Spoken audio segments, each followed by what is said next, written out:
Chapter 12. The burden of the word of the Lord for Israel, saith the Lord, which stretcheth forth the heavens, and layeth the foundation of the earth, and formeth the spirit of man within him.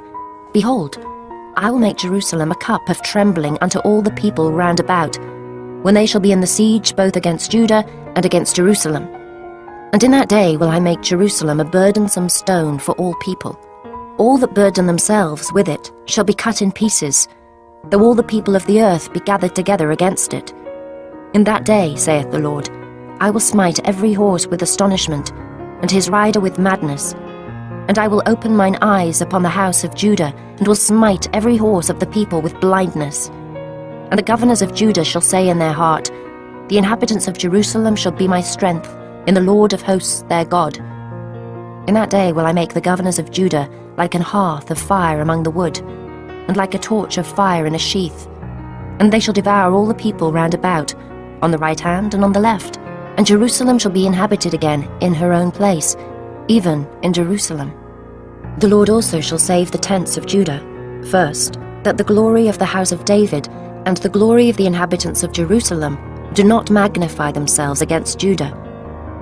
In that day shall the Lord defend the inhabitants of Jerusalem, and he that is feeble among them at that day shall be as David, and the house of David shall be as God, as the angel of the Lord before them. And it shall come to pass in that day that I will seek to destroy all the nations that come against Jerusalem. And I will pour upon the house of David and upon the inhabitants of Jerusalem the spirit of grace and of supplications. And they shall look upon me, whom they have pierced, and they shall mourn for him, as one mourneth for his only son, and shall be in bitterness for him, as one that is in bitterness for his firstborn.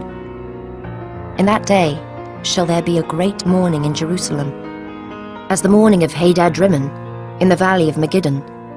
And the land shall mourn, every family apart, the family of the house of David apart, and their wives apart, the family of the house of Nathan apart, and their wives apart, the family of the house of Levi apart, and their wives apart, the family of Shimei apart, and their wives apart, all the families that remain, every family apart, and their wives apart.